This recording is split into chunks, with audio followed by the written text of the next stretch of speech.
Good morning and welcome to Morning Joe on this holiday here in the United States. It is Monday, October 13th. We're still awaiting President Trump's address to the Israeli parliament. You can see there on your screen some of the other speakers. The president is in the room. We see Prime Minister Netanyahu there. A lot happening on a momentous day. Let's get you caught up on everything that's happened overnight. Now, all 20 of the remaining living hostages in Gaza have now been released by Hamas. 7 of the hostages were released earlier today, escorted by the Red Cross. Photos of the first 7 hostages showed them looking pale, but not as thin as some of those who were freed back in January. And then, hours later, the final 13 hostages were released. The Israeli military says those were also turned over to the Red Cross in the Gaza Strip. Now, later today, Israeli Prime Minister Benjamin Netanyahu and Palestinian President Mahmoud Abbas will attend a summit in Gaza, the Gaza Summit. President Trump also will be there, along with more than 24 world leaders. We're watching now again some applause for the Prime Minister of Israel there in the Knesset. We're awaiting President Trump's remarks in the moments ahead. We will, of course, bring them to you live. Some real applause there as we can see there on your screen. Let's now bring in some of our best experts to help us sift through this important day. President Emeritus of the Council on Foreign Relations, Richard Haass, is here. U.S. Special Correspondent for BBC News and the host of the Rest is Politics podcast, Katty Kay. Columnist and Associate Editor for the Washington Post, David Ignatius. And Rogers Chair in the American Presidency at Vanderbilt University, historian John Meacham. Our thanks to you all. We'll be keeping an eye, of course, on these live events there in Israel. NBC's David Rode also joining us now, happy to say. But Richard Haass, let's start with you. 2 long years to get to this moment, but we should just underscore where we are today, that moment of relief, of joy that so many probably never thought would get here for these families of the final 20 hostages now on their way home. No, absolutely. It's a political day, but it's also a human day. Tremendous relief, celebration, as you see. There'll be plenty of time later for saying, could we have gotten here sooner? A lot of today is also going to be about where do we go from here. The most interesting news of the day is not just is who's coming to Egypt. And the fact that you're going to have the leader of the Palestinian Authority is a very interesting development because the Israelis have tried to sideline them. But again, this is an important day of accomplishment. But let's be blunt. What remains to be accomplished, Jonathan, is incomparably greater than where we are. But that said, none of that can or should detract from what has been accomplished here. Kudos to President Trump for essentially driving this home. And again, it's the Middle East is not a part of the world we tend to associate with good news. Let's be honest. We tend to measure the history of the Middle East in wars. Today is a rare day of good news. We're seeing introductions there of speakers, dignitaries in Jerusalem. We also are seeing some live pictures in Tel Aviv, cheering crowds, waving flags. Certainly a moment of real joy there. 2 years after the horrors of October 7th, the Hamas terror attack. Now, the final living hostages back in Israeli custody. David Ignatius, can you reset the stage for us, please, in terms of how we got here, these last handful of days, this last week or so, the pressure applied by President Trump? And to Richard's point, there are definitely questions whether this pressure could have been applied earlier, but the pressure that now was brought forth by the White House that got us to this moment where we don't know yet if there's going to be a long-term peace. We don't know yet about the subsequent phases of this deal. But in the short term, there is a ceasefire. The hostages back in Israeli hands. So President Trump, it's fair to say, got angry and impatient. He'd been talking about peace since he took office in January. And after the Israeli bombing of Qatar, which had been acting as mediator in this conflict, he felt as if the Israelis were closing the avenue for resolving this conflict, and that moved him into a different gear. And he began to gather a group of experts led by his own son-in-law, Jared Kushner, who would work with Steve Witkoff, and with other international officials to form the 20-point peace plan, which was the basis for moving towards this initial phase of a ceasefire and hostage exchange. And I think the basic thing to say about what President Trump did is he pushed and pushed. He really wouldn't take no for an answer from Israelis or any of the leaders gathered. Hamas essentially is being asked to surrender. Hamas, under the terms of this deal, will give up its weapons, its political power. But it's a sign of the exhaustion that they feel and the pressure from Palestinian people themselves who want peace after these 2 terrible years, that we're at this moment today where we see cheering on both sides, cheering in Gaza and cheering in Israel. We're seeing here live pictures. Secretary of State Marco Rubio just mentioned by the speaker. We just showed Jared Kushner, the president's son-in-law and now informal advisor, but playing an instrumental role here in getting this deal done. Caddy K, let's also think about what today means for those in Gaza. The guns are silent. The bombs have stopped falling. There finally is a ceasefire in an enclave where, the future of Hamas's role there is still very much in question. But for so many civilians, and we know there are tens of thousands, estimated 30, 40, 50,000 or more, many of them women or children killed there in the last 2 years, today also brings a sense of some relief.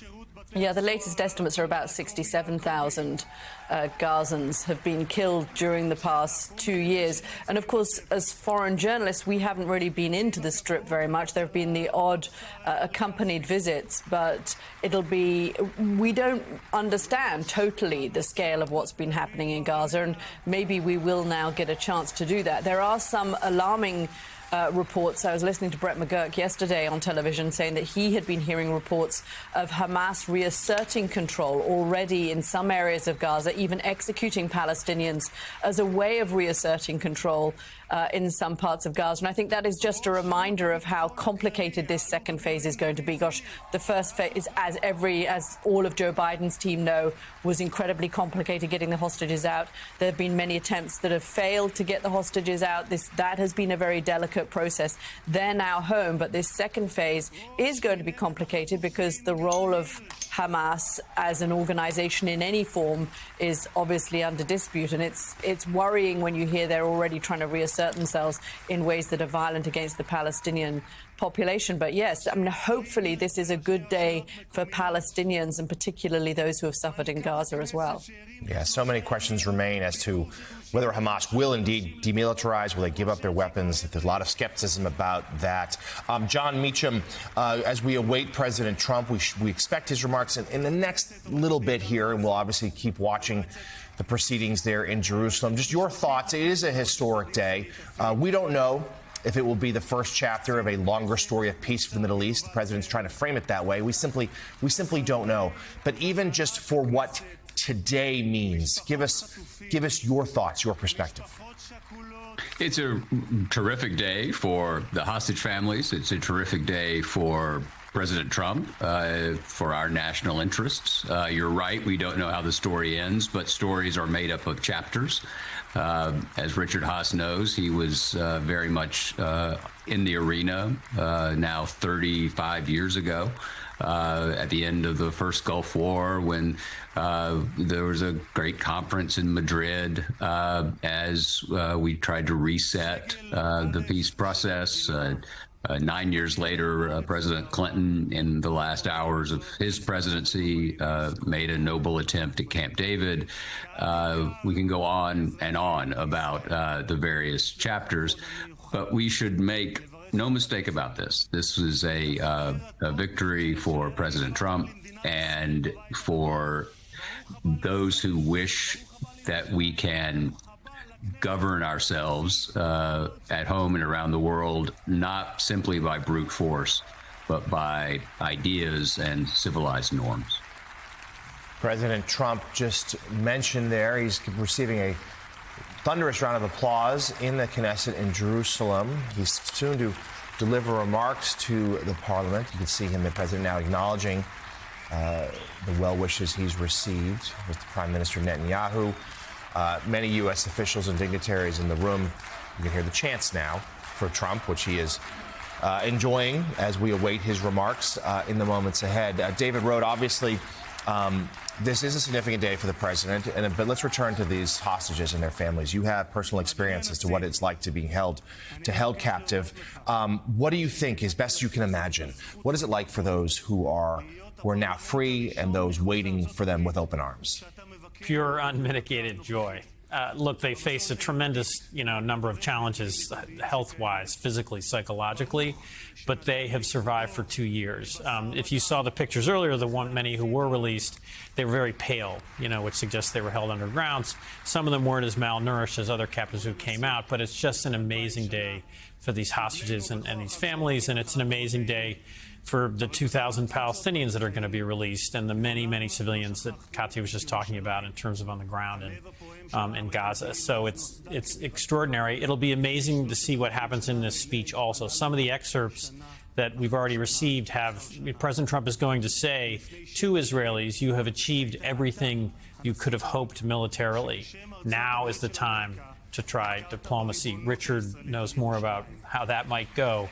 But that sort of sets the stage for the progress, the joy of this day, but the enormous challenges that remain. Yeah, and Richard, let's talk about that. The president is going to use those words here. I mean, that's what the conclusion that many U.S. officials reached some months ago. That's the conclusion that many Israeli officials reached some months ago, that Israel had achieved all of its military objectives in Gaza. But so talk to us about the situation that Prime Minister Netanyahu is in now. We know that his hold on power had been somewhat tenuous. There's a lot of criminal investigations surrounding him. He will, at some point, you would think, face real blame for what happened on October 7th. Israel had sort of delayed a lot of their intel assessments as to what went wrong because the war was continuing. There had been long-held belief in Washington and other capitals that Netanyahu wanted to prolong the conflict to remain in power. Well, now that's over. So what's next? Well, it's going to be next to these immediate, these meetings, perhaps some of the first steps of this plan, but then we're going to have Israeli elections. And you're not going to have an accounting on October 7th before Israeli elections because Bibi Netanyahu will still be prime minister. So he's going to run for re-election. My guess is sometime this spring, against the backdrop of having, one, defeated Iran, and two, now brought the hostages home, even though some Israelis will not forgive him for the delay. My guess is he stands a pretty good chance. This is not advocacy, this is analysis. I think he's got a pretty good chance of getting the most votes. Then we'll see what's the political nature of the government he forms. Then we begin the new phase, which, if you will, is open-ended, which is the question of what comes next. And the real question for President Trump is, do we put on the table something that really begins to flesh out a peace? Because if you read the 20-point plan, the last 2 points deal with the political aspirations and trajectory of the Palestinians. They could not be more vague if you tried. They are essentially empty of content. And the question is, does the United States begin to fill out some of that content? And do we begin to push it? And do we basically make the peace, if we have to, over the heads of a reluctant Israeli government? Do we begin to work with the Palestinians, the Arabs, to build an acceptable partner for Israel? Negotiations don't just happen at the table. All the work to get to the table is going to be up to us. It's going to mean stabilizing Gaza, rebuilding Gaza, coming up with an acceptable Palestinian partner, selling the Israeli public, which in turn will push the Israeli leadership. That's going to be on the United States. That's the history of Middle East peacemaking. The question is this administration prepared to do that work? This would have to become one of the priorities, probably the leading or one of the two leading foreign policy priorities for this administration. And the question is, are they prepared to do it? Do you see signs that they might? Because one of the hallmarks of the President Trump's foreign policy is it's transactional, it's fast, it's quick. He moves on to the next thing. There's often not a lot of follow through. And to your point, this would require an extraordinary amount of resources, attention, and political capital. Well, we haven't seen it yet. Let's just be generous. Stay to be generous. We haven't seen it with Russia and Ukraine. We don't know where the China policy is going. The president's supposed to have a meeting later this month with Xi Jinping. He's talking about a summit next spring. We've had all the tariffs and so forth. We haven't seen that kind of sustained foreign policy push in any context yet. The question is, are they willing? Are they able to do it here? But that's what it's going to take. If you think about the history of what President Bush the father did at Madrid. You think about what Jimmy Carter did, what Bill Clinton tried to do, what Jim Baker often did.